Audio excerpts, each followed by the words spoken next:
بالله من الشيطان الرجيم اللہ کی پناہ مانگتا ہوں میں شیطان مردود سے۔ بسم الله الرحمن الرحيم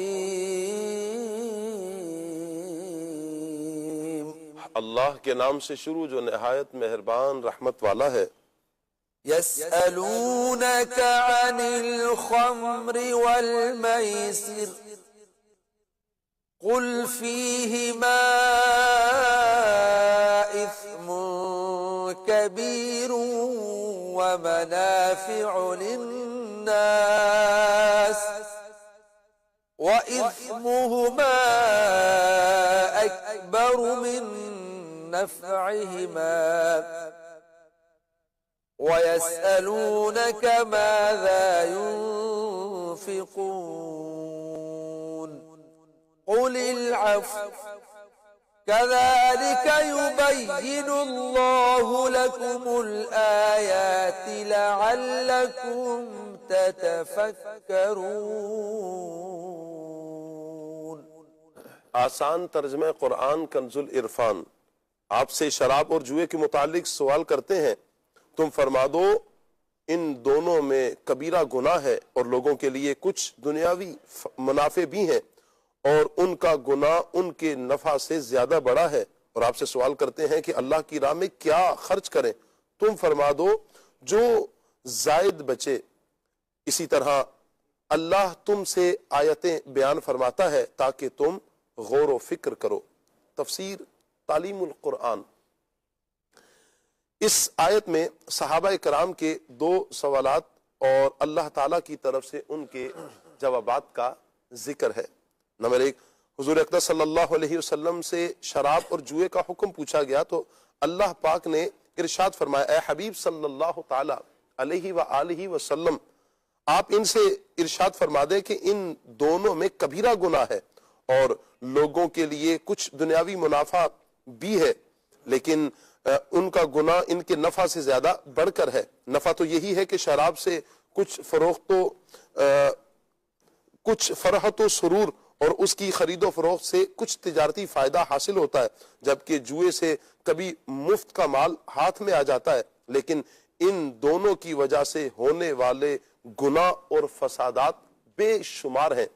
نمبر 2، نبی کریم صلی اللہ علیہ وسلم سے صدقہ دینے کی نبی کریم صلی اللہ علیہ وسلم نے صدقہ دینے کی رغبت دلائی تو صحابہ کرام نے پوچھا کتنا مال راہ خدا میں خرچ کیا جائے؟ اس پر فرمایا ان سے فرما دے تمہاری ضرورت کے بعد جو اضافی بچے اسے راہ خدا میں خرچ کر دو۔ مزید فرمایا کہ اللہ تعالیٰ تم سے اپنی آیتیں وضاحت سے بیان فرماتا ہے تاکہ تم غور و فکر کرو۔ اہم بات، ہر وہ معاملہ یا کھیل جس میں اپنا کل یا بعض مال چلے جانے کا اندیشہ ہو یا مزید مل جانے کی امید ہو جوا ہے۔ چنانچہ شطرنج، تاش، کرکٹ وغیرہ جیت کے کھیل جن پر بازی لگائی جائے سب جوئے کے حکم میں داخل ہیں اور حرام ہیں۔ فی الدنیا والآخرہ وَيَسْأَلُونَكَ عَنِ الْيَتَامَى قُلْ إِصْلَاحٌ لَهُمْ خَيْرٌ وَإِن تُخَالِطُوهُمْ فَإِخْوَانُكُمْ وَاللَّهُ يَعْلَمُ الْمُفْسِدَ مِنَ الْمُصْلِحِ وَلَوْ شَاءَ اللَّهُ لَأَعْنَتَكُمْ إِنَّ اللَّهَ عَزِيزٌ حَكِيمٌ۔ آسان ترجمہ قرآن کنز العرفان۔ دنیا اور آخرت کے کاموں میں غور و فکر کر لیا کرو، اور تم سے یتیموں کا مسئلہ پوچھتے ہیں، تم فرما دو ان کا بھلا کرنا بہتر ہے، اور اگر ان کے ساتھ اپنا خرچہ ملا لو تو وہ تمہارے بھائی ہیں، اور اللہ بگاڑنے والے کو سنوارنے والے سے جدا خوب جانتا ہے، اور اگر اللہ چاہتا تو تمہیں مشقت میں ڈال دیتا، بے شک اللہ زبردست حکمت والا ہے۔ تفسیر تعلیم القرآن۔ اس آیت میں پہلے حصے کا تعلق پچھلی آیت کے آخری حصے سے ہے، اور معنی یہ ہے کہ معنی یہ ہوگا تاکہ تم دنیا و آخرت کے معاملے میں غور و فکر کرو، یعنی جتنا تمہاری دنیاوی ضرورت کے لیے کافی ہو وہ لے کر باقی سب مال اپنی آخرت کے نفع کے لیے خیرات کر دو۔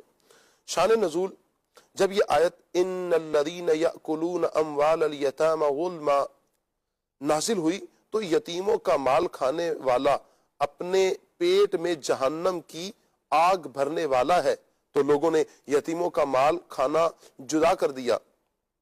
اس میں کبھی ان کے کھانے سے کچھ بچ جاتا تو پڑا ہوا خراب ہو جاتا، یوں یتیموں کا نقصان ہونے لگا۔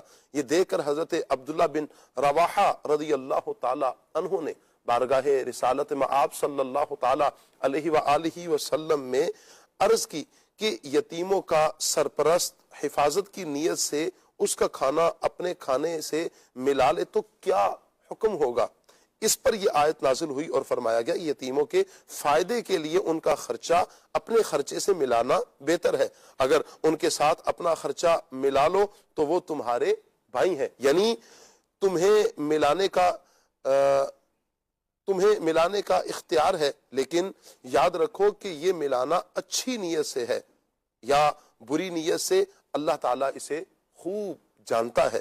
اللہ اکبر۔ اگر اللہ تعالیٰ چاہتا تو یتیموں کا مال ملانا حرام قرار دے کر تمہیں مشقت میں ڈال دیتا، وہ خدا غالب ہے اور وہ حکمت والا بھی ہے، اسی لیے بندوں کی طاقت سے زیادہ ان پر بوجھ نہیں ڈالتا۔ اہم باتیں، نمبر 1، یتیم وہ نابالغ بچہ یا بچی ہے جس کا باپ فوت ہو گیا ہو۔